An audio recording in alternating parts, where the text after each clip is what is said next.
In the early morning hours of September 17th, 2022, 14-year-old Lyric Woods quietly snuck away from her house and out onto the street, her parents asleep inside, blissfully unaware of the teenager's secret plans.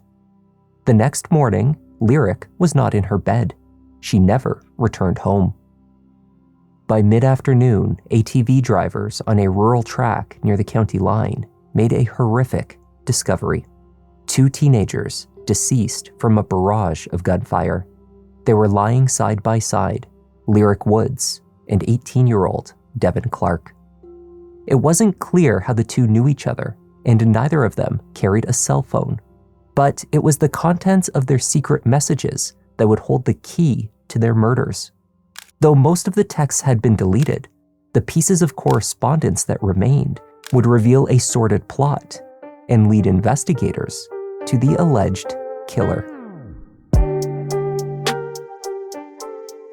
Hi there, I'm Kevin, and welcome to Just Thought Lounge. Today's case is as scandalous as it is deeply heartbreaking. It's the story of teenage mistakes, some more serious than others, that spiraled out of control. It also becomes a story about the parents, not only those who tragically lost their children, but the mother of the accused killer, who couldn't keep her thoughts to herself. Let's take a look.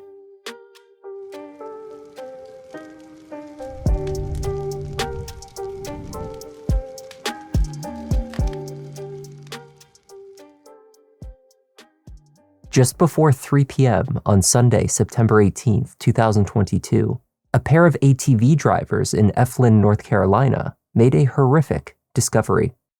Just off of Buckhorn Road, along the Orange and Alamance County line, were 2 bodies, one male and one female. They were lying face up, side by side, their arms outstretched. What we have found is we've actually discovered 2 dead bodies. They're just laying around the side of the road. It was a wooded area off of a power line easement road, not one frequented by regular traffic. Orange County sheriffs found both victims had been struck by multiple gunshots. It was a brutal and unforgiving attack. Locals recalled hearing shots fired in the early morning hours of Saturday the 17th. And I heard about close to 10 shots going off like an automatic gun, and then I paused for a little bit, and then 5 more shots went off. Lying deceased amongst the brush was 14-year-old Lyric Woods, a freshman at Cedar Ridge High School in Hillsboro. Next to her was 18-year-old Devin Clark, a football and basketball star at Eastern Alamance High School. Both teens had been reported missing that weekend. Their discovery in this horrific scene was the worst possible outcome. Tell me it's not her. And he just got out of the Tahoe and hugged me and was just like, I'm so sorry. We completely fell to the ground. I knew then that my baby was never coming home again. It's awful already to lose her, but to think of how it was, and that she was scared. Was she crying for us? You know, was she... 14-year-old Lyric Woods loved to laugh.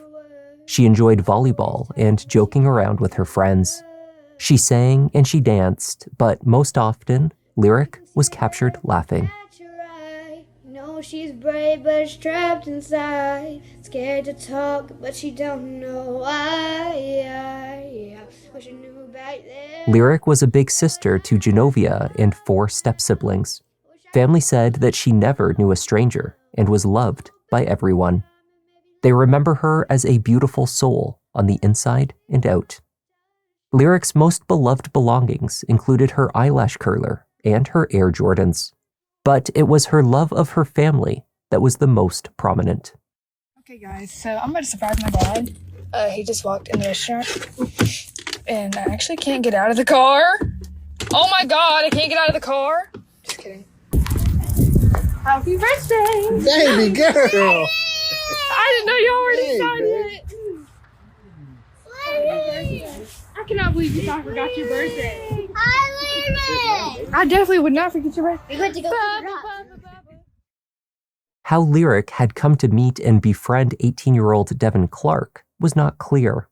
A teen athlete from nearby Mabane, he was a senior at Eastern Alamance, where he made a name for himself as a standout wide receiver. Second half action, the pass from Hunter Douglas. He's going to find Devin Clark. There he is down the sideline, and see you later. Clark's going to take it in with an E8 touchdown. Devin was known for more than his athletics. He loved music and hosting rap in studio sessions with friends. He spent a lot of time riding bikes and four-wheelers, an activity that the community gathered to share in his memory in the days following his tragic death. He loved to ride four-wheelers and dirt bikes. It was always something he loved to do with all his other friends and stuff like that. So this is how we're going to, memorialize him and, respect him today. It was just unnecessary. It was tragic, uncalled for, evil. I mean, we're talking about a kid. These kids, these were kids. These are babies. Two families got to go to bed without their kids tonight. And that's the most sickening things I've ever seen. In the wake of the double murder, family and the community were not only overwhelmed with grief, but with anger and confusion. It was not clear how Devin and Lyric came to be together late at night on a rural road. The biggest question, of course, was how they got there and who else had been with them. He was an athletic person. He was a good person. He was a good friend. He had a good heart, but he never hurt nobody. And for him to get done like this is I have to have answers. Where's the other person? Who's the person that picked either one of them up? Who is the person or people that dropped them off? The scene off of Buckhorn Road offered some indications as to what occurred in the teenagers' final moments. Their injuries and positioning would prove crucial to piecing together how the murders occurred. There were a total of 13 shell casings located, distributed in 3 distinct areas. These matched the number of gunshot wounds sustained by the teenagers. Lyric had been struck 7 times, 2 to the front of her body, in the left arm and then in the shoulder, as though she was actively turning her back to the direction of fire. She was shot in the back, and then twice more at close range. Devin's injuries showed a similar pattern, to the front in his right shoulder, then in the back. He was struck 6 times in total. There were 3 casings in the first grouping, which investigators deduced could have been from the initial gunshots fired while the shooter faced the victims. The second grouping of 5 casings were located on the pathway. These were perhaps fired in pursuit. Devin and Lyric were almost certainly running for their lives. The final 4 casings were found near Lyric and Devin, final shots fired by the killer after both teens were no longer fleeing. Witnesses to the gunshots reported that they were fired over 2 periods of time, roughly 10 minutes apart. They heard 8 to 10 at first, then an extended break, followed by roughly 3 to 5 more. These recollections aligned with the physical evidence, as well as the theory that an initial attack near the first group of casings led to a chase. Then later, the final, perhaps gratuitous, 4 shots. Though they were found side by side, there were signs that Devin had been moved to rest next to Lyric. His pants were pulled down his thighs, and dirt was visible on his chest and the front of his legs, as though he had been dragged to the position where he was found before being turned over. No murder weapon was found. Devin Clark's father, Dexter, reported his son missing on the morning of Sunday, September 18th, just hours before he was found dead. The 18-year-old lived at home but was increasingly independent. His father assumed at first that he was with friends, though as Saturday turned to Sunday without any word from him, and his friends also unable to locate him, the report was made. That was not the only report that Dexter made. His 9mm Canik handgun, gray and green in color, was also missing, along with approximately 23 rounds of Remington 9mm ammunition. Investigators found these to be a match to the casings found at the scene. It seemed that Devin had stolen the gun that would later kill him. The young athlete's cell phone, along with his other personal items and the backpack that he usually carried, were also missing. Data from his devices, however, was retrieved via his provider, Verizon Wireless. Much of his communication took place over Snapchat, the app that automatically deletes message history unless the user expressly chooses to save it. For this reason, only portions of his correspondence was retrieved.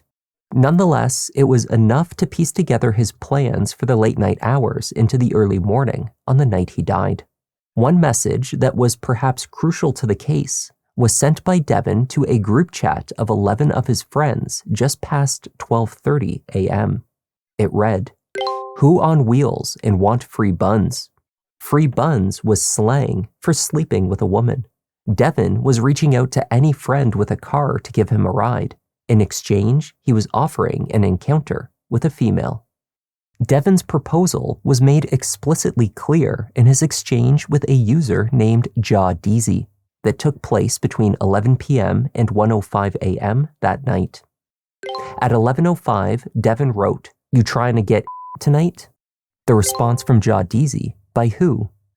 "LMAO, that lyric. She says she both of us." Wait, what? You telling me she don't got no friend or nothing?" "LMAO, that's what I asked. She was like, not with none of them. She wanted me to come, but I'm not on wheels. Since she wanna me so bad, she whoever I'm with too." Jaw Deezy responded that he was out of gas in his car. Then there was a 2-hour break in which no messages were retrieved. The two of them may have reached an understanding, however, because at 1:05 a.m., Devon sent 2 laughing emojis. No further messages were retrieved between the two that night. Lyric's parents kept her cell phone from her at night. It was still in their possession when they reported her missing on Saturday morning. It seems, however, that Lyric had access to an iPad and was actively communicating on it until almost 1:30 a.m. on the night she went missing. Investigators were able to pull pieces of a Snapchat conversation that she held with an account named Basketball1296, later verified as Devin Clark. What was found revealed a young teen plotting to sneak out of the house. She arranged to be picked up nearby, undetected. Beginning at 1:21 a.m., she sent Devin her address, followed by a screenshot of where to drive, with the area circled. 1 minute later, she wrote, "Park there, like on the side." Then instructions to not be seen. "Cut lights when you get there till I get in the car." That was the final message sent by Lyric that investigators were able to access. There was no indication in any of Lyric's correspondence that she agreed to the offer Devin Clark made to his friend in exchange for a ride. There was no evidence that it was even discussed. Nonetheless, it seems that Devin's offer managed to secure his wheels, and that Lyric did indeed get picked up in someone's car that night. In the days following their discovery, Lyric and Devin's families made pleas to the public to come forward with any information that may be useful in the investigation. A particularly heart-wrenching post from Devin's mother, Tiffany Conception, caught the attention of one such individual. The informant's name was Christian Sykes. He did not know Lyric Woods or Devin Clark, but he did have a friend who he claimed told him a story that sounded awfully similar to their murders. I guess we can just start from the beginning. I'm gonna let you talk a little bit. Okay, so everything that I know basically is, so I met the boy Isaiah. I don't know his last name, but I have his Snapchat name, and that's usually how we converse. I gave the other officer his phone number because I do have his phone number. Christian met Isaiah through his cousin roughly 6 months earlier. He did not know the 17-year-old very well, though he admitted to having physical relations with him on at least 2 occasions. Usually, they would just meet and smoke together. On a Snapchat video call, Christian said that Isaiah showed him a gun. Then he began telling him a crazy story. I was like, "What happened?" And then he showed me like a gun, and I was like, "Okay, go ahead." And he showed me like a gun, and I was like, you got a gun? Okay, like, what does that mean? And then he was like, well, I picked up this dude. He didn't give me no names. He just said he picked up a dude. And when he picked him up, he was going to pick up a girl, and then he was taking them to go, I guess, have sex. So he was like, but I capped him. And I was like, what you mean? And he was like, well, the dude was holding the beam on me, and I'm assuming he meant like the gun had like a laser type of thing on it. But he was like, he was pointing it at him. He was like, I don't like that. And I told him to stop, and I told him multiple times to stop, but he kept doing it. And he said the gun had bullets in it. So then he said he grabbed the gun, and they was wrestling with the gun. And then I'm assuming Devin was like had his finger in it. He pulled the trigger, and he said that the bullet went like near his legs, like that way. He said in between his legs, but that's what he said. And then he said that he like got the gun from him, and then he said he shot him. And then he said that the white girl, well, he didn't say white girl, but he said the girl that was in the back seat, he said she saw everything, so I turned around and I shot her. Now this is Sunday. Christian told the detective that he did not initially believe any of Isaiah's statements. It was too far-fetched and was being told without emotion, making it less believable. It was not until the news of the murders began to circulate widely on social media that Christian made the connection. Okay, so showing that he emptied the clip. Basically. Okay. Like, and it was crazy because it was like no remorse, which was why I was, because I've never like looked at him as like a person that's like, in my eyes, that's like evil. If you could murder two people like that and then show no emotion, that's why I was thinking the story was just something that he came up with, because you're not showing no emotion, you're laughing on the video call. Like, the 17-year-old who allegedly confessed to Christian, Isaiah Ross, had relocated from Delaware to North Carolina in 2021 during his sophomore year to live with his mother and 3 younger siblings. He attended Eastern Alamance High School in Mebane, the same school as Devin Clark, though records show he was only enrolled for 6 days at the start of the school year. Family knew him as a soft-spoken, loving son and an otherwise happy teenager who enjoyed basketball, music, and new tech. Isaiah had been known to get into trouble, however. No cap though. Let me show you.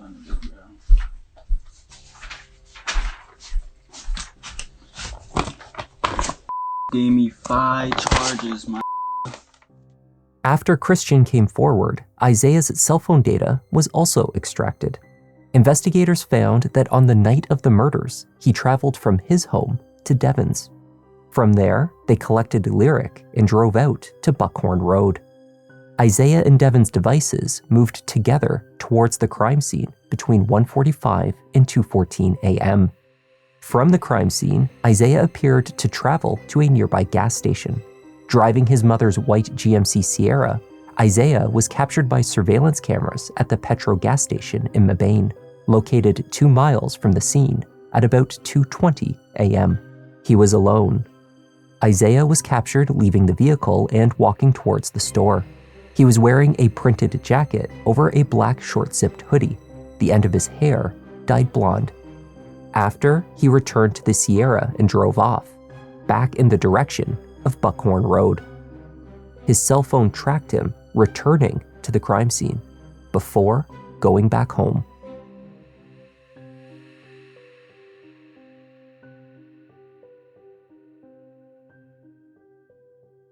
In the days following the murders, Isaiah had an argument with his mother over damage to the fender of her white GMC Sierra, and he was kicked out of the house. With the help of his stepfather, a man named Antoine Bryant, he acquired a bus ticket and left for Delaware. Antoine, who also happened to be cousins with Devin Clark, found out later that he unwittingly assisted his stepson elude authorities by fleeing out of state.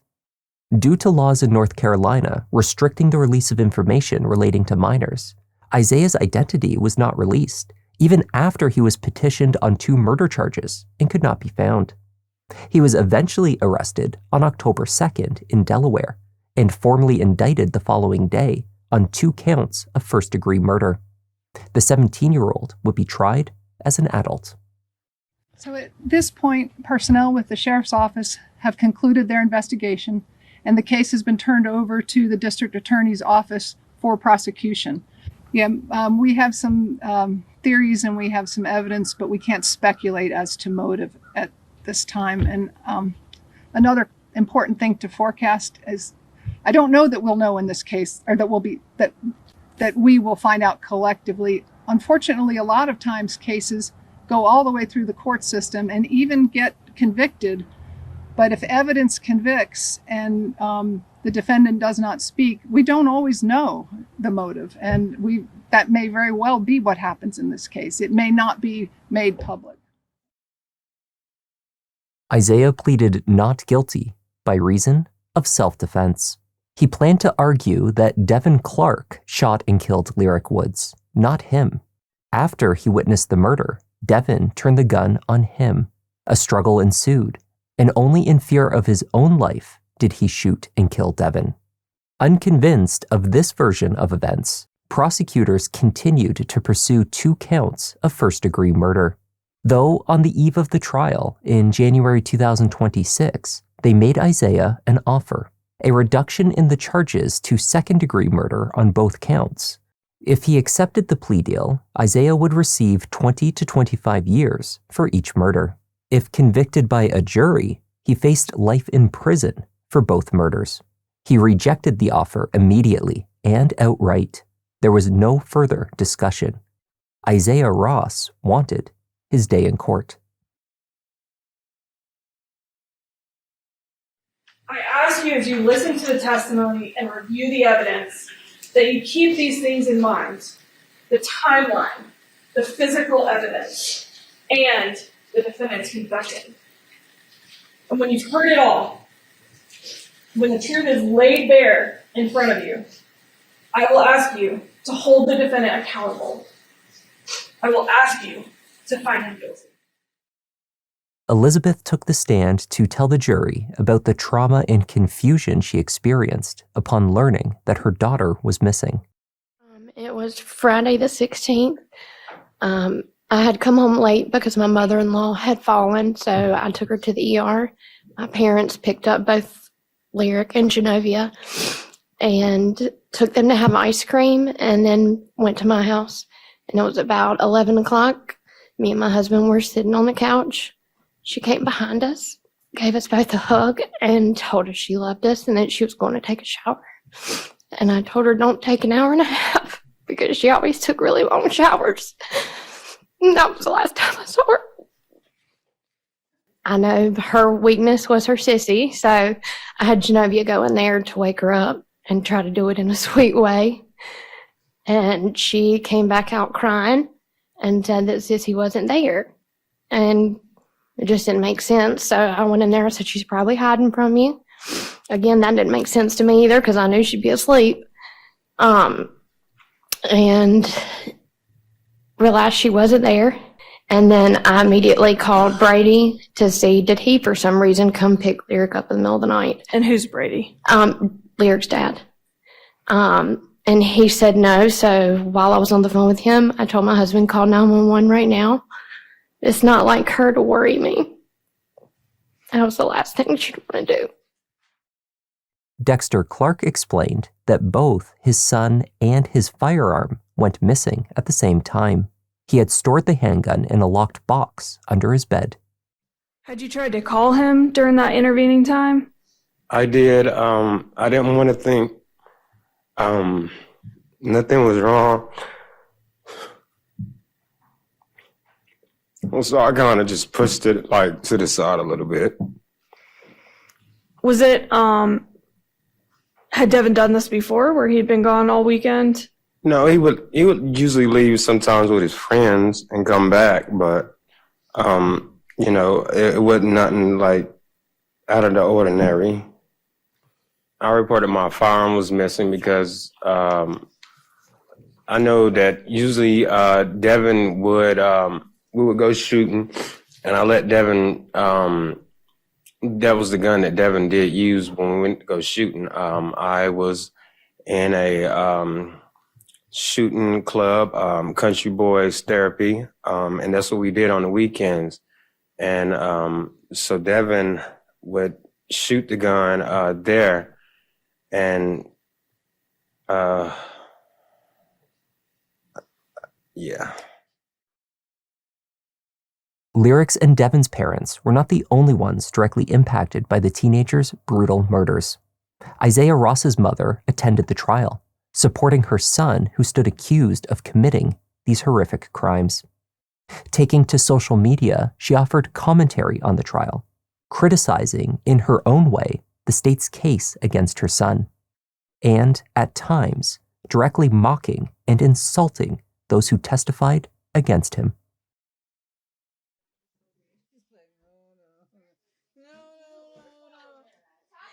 I mean, damn, I said sorry to, Devin's mom and her little ugly ass ragamuffin looking ass bitches came like, ugh. But this country boy mother therapy, so that's what we do, country boy therapy. As the trial progressed, Isaiah Ross and his vocal mother were offered more material to critique. Isaiah's alleged confession was a key piece of evidence for the prosecution. Their key witness, however, Christian Sykes, proved a challenge for their case. He recounted what he remembered from the Snapchat conversation in which Isaiah allegedly confessed to killing both Devin and Lyric.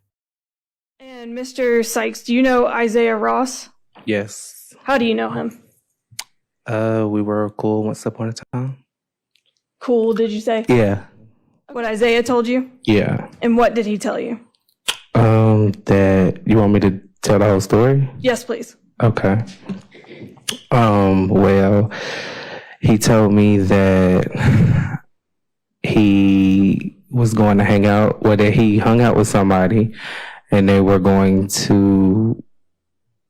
Do you want me to say it all? Like, okay. It's been said before, probably. All right. Well, he said that they were going to, that they went to on a white girl.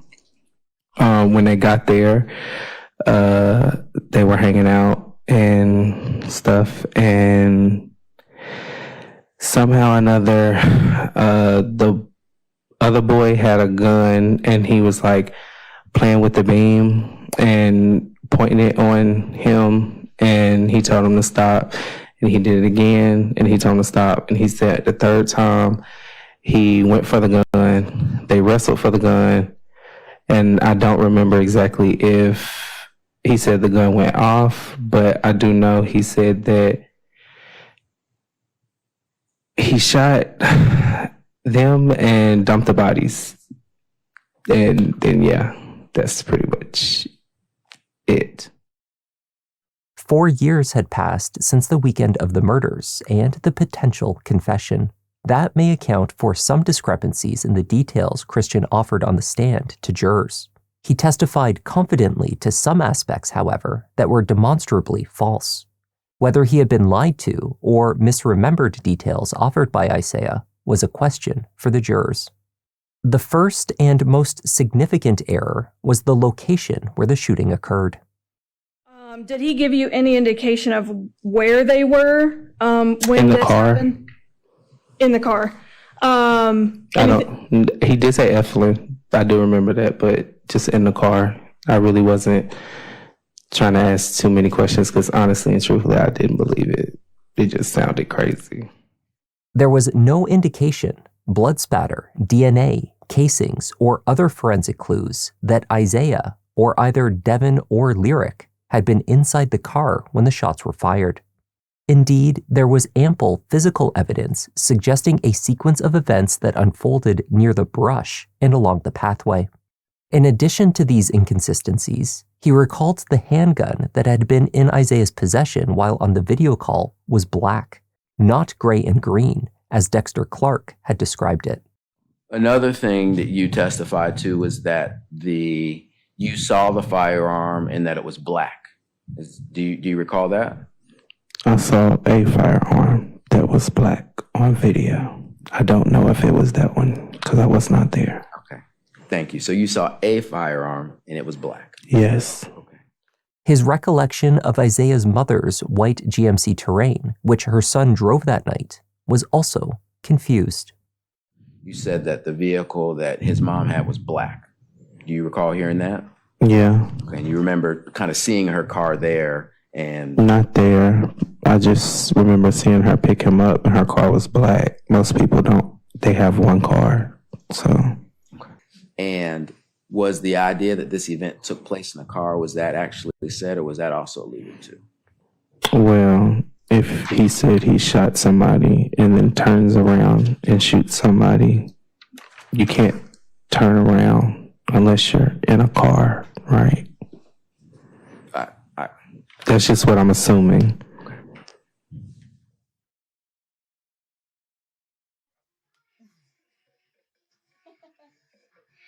Talk about I only know his mom to have a black truck. Bitch, I ain't never owned a black truck in my life. You. Suck another dick. The defense called just one witness, Isaiah Ross.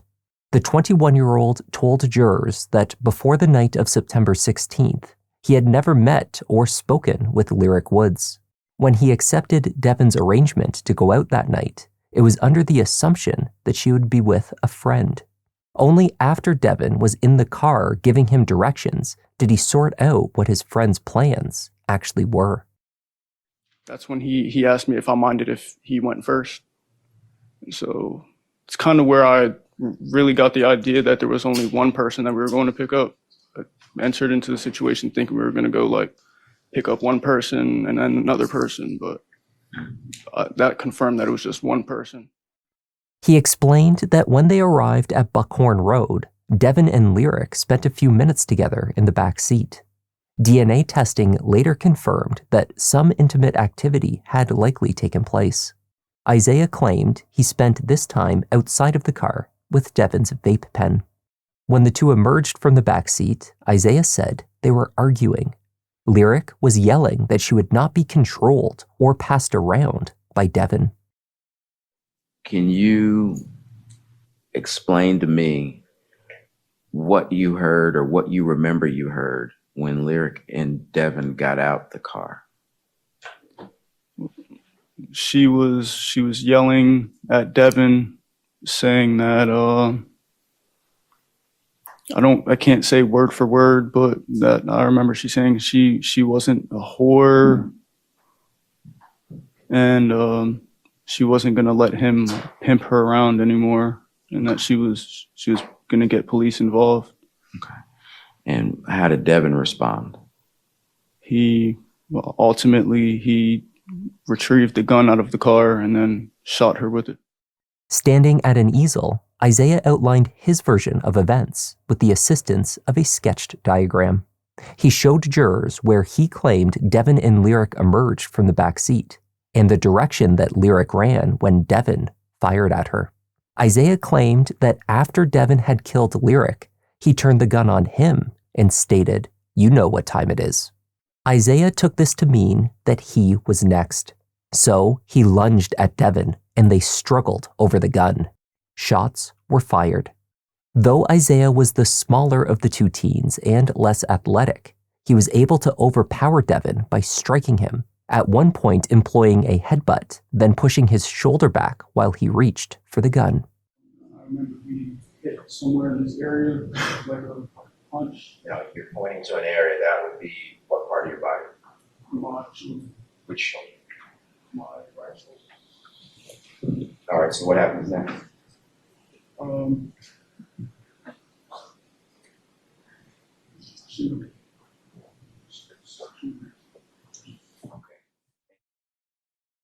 When the encounter was over, Isaiah testified that he panicked.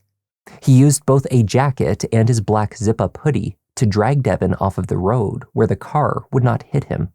Isaiah said that he did not turn him over at any point. Because the gas tank was on empty, he stopped at the petrol station, then returned to the scene of the shooting to collect his black hoodie, which had been left behind in error. I had trouble finding it, but I had left my Under Armour hoodie there. Well, not really a hoodie, it was a quarter zip, but I had left it there, and I was just going back to grab it. It just, honestly, if I were to describe it, it just felt like my brain was literally like melting. I didn't know what to do. I was afraid. Honestly, I just wanted to go home, and that seemed like the answer to all of my problems at the time. So I just went home. There were a few small gaps in Isaiah's story. In his version of the shootings, the first set of shots heard by witnesses were attributed to Devin firing at Lyric. His subsequent struggle with Devin over the gun did not seem to account for a 10-minute span of time before the second shots were heard. Indeed, that interaction seemed to have unraveled very quickly. The prosecution also asserted that the black hoodie Isaiah claimed to have returned to the scene to retrieve was the same one he was captured wearing on the gas station surveillance. It was clear that he drove back to the crime scene after that stop, so it must have been for another reason. He testified that he moved Devin but never turned him over, which was counter to the evidence of dirt over his chest and legs. Isaiah's version also did not account for the location of the vape pen. He told jurors that Devin gave this to him before he stepped out of the car, yet it was found with Devin in his front pocket 2 days later. Sometime between Devin exiting the back seat, arguing with Lyric, and then fighting with Isaiah, the vape must have been returned to him. If Isaiah's testimony did not provide an explanation for everything, it certainly tried. He made uncomfortable allegations about the state's key witness, Christian Sykes, in an effort to demean his character and imply a motive to lie or embellish about Isaiah to police. Isaiah claimed to have witnessed Christian perform an inappropriate act on his cousin. After he reacted poorly to what he witnessed, he alleged that Christian was desperate to ensure that he would keep quiet about it. He wanted to know, basically, he didn't necessarily tell me that he wanted to know this, but I think he feared that I would expose him to somebody. Hold on. Just let us know what you said and what was in your mind. What was in my mind was that he just wasn't someone that I would want to be around necessarily. He's embarrassed. I shouldn't have seen something like that, and he wanted to know if I wanted to smoke and kind of talk about it more. I didn't want to do it. Following Isaiah's testimony, his mother had a few comments to make about Christian Sykes.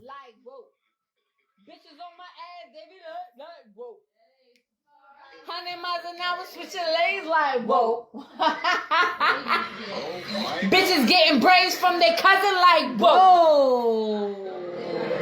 And from their brother like whoa. Huh? Cousins, brothers, sisters, y'all all geeky as fuck. Not all of y'all. Sykes! Bitch Sykes! Christian Sykes! Bring your ass to the front, Christian Sykes! Isaiah admitted to speaking with Christian about the events on Buckhorn Road, though he claimed not to remember the details that he shared. The trauma was still fresh in his mind, and so anything he said about it would have been emotionally charged, confused, and likely inaccurate or easily misunderstood. Presumably, in the 4 years since, he had gained both clarity and perspective. Who brought the firearm that night? Devin Clark. Okay. When you got out the car at Buckhorn Road, who shot Lyric Woods? Devin Clark shot Lyric Woods. And after he did that, what did he do to you? He came over to me with the gun, pointed it at me, and said that I knew what time it was, which would mean he's about to kill me. Objection. He was about to kill me. Hold on. The jury deliberated for 6 hours over 2 days before the court was closed due to an ice storm. When they resumed, jurors deliberated for another full day before notifying the judge that they were deadlocked 8-4 on one count, only 4 seeking to convict. The judge compelled them to continue trying. They did so for another 4 hours before returning. We have a unanimous verdict for the killing of Devin Clark. We remain deadlocked for the killing of Lyric Woods. So when we first make this inquiry, Mr. Foreman, do you feel that any further deliberations will assist you in the jury being able to reach a unanimous verdict in the charge involving Lyric Woods? Honestly, Your Honor, I don't believe more time would, based on everything that we've gone through over the last 2 days, I don't believe more time would move the needle. Okay. The judge accepted the foreman's assessment. They would be unable to reach a decision on Lyric Woods' murder. A mistrial was declared on that count. We, the jury, unanimously found the defendant, Isaiah Ross, to be guilty of second-degree murder of Devin Clark. Devin Clark's family members gave impact statements to the court before his sentencing. They spoke of a very vibrant and kind young man who was supportive of his younger siblings, cousins, and friends. Isaiah Ross was given a sentence consistent with his conviction of a single count of second-degree murder, 20 to 25 years in prison. It seems that despite the horror of the entire ordeal, his mother at least viewed the verdict and sentencing as a victory. She took to social media shortly after the trial in a live video that has since received a considerable amount of negative attention for obvious reasons. You thought you was gonna win because of your skin color, because of this, because of this, because of title. But you know what? The black people actually won. You tried to keep Devon's mom from defining her son's body. They had to do all this extra shit just based off the motherfucking clothing that they had on. They was the ones to stand up and read their notes. They was the ones to stand up and read their notes. Not y'all white mother trying to play. Cause y'all got this and power. No, I'm glad the black people won. Boop, boop, boop. I'm glad the black people won. We won. Y'all lost. Y'all lost. Y'all lost. Lyric Woods' family left the courthouse confused and devastated. Prosecutors have kept the case open with an administrative hearing to discuss next steps scheduled for March 2026. They have not stated whether they intend to retry the case, offer a plea deal, or drop the charges. The jury's decision has baffled many. 4 jurors were willing to convict Isaiah Ross for the first-degree murder of Lyric Woods. These same 4 jurors presumably agreed to only a second-degree conviction for Devin Clark's murder, rejecting the argument that he was killed in self-defense, yet also rejecting that the many shots fired constituted premeditation and therefore a conviction in the first degree. It is difficult to deduce what combination of logic led to the split verdict. Lyric's mother is keeping her memory alive by covering the family home in photos of her during happier times, the way she was in life, joyful, smiling, and laughing.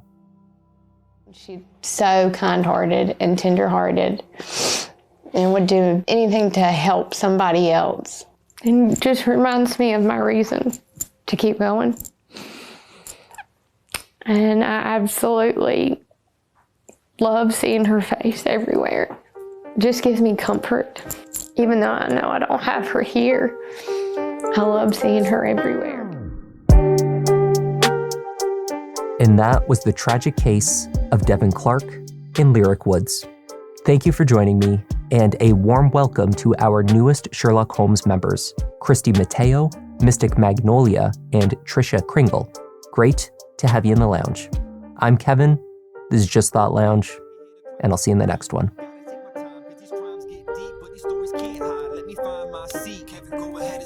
Gotta be selective, doing all the research, keeping it objective, always been effective, can say he got a knack, pick of the litter, you see how Newton got his back, yeah, the content that you need, this could be a new sign, we talk in the comments, they jot in a few lines, tune in and hit like, love that, it's too kind, feels like the whole world is online for true crime.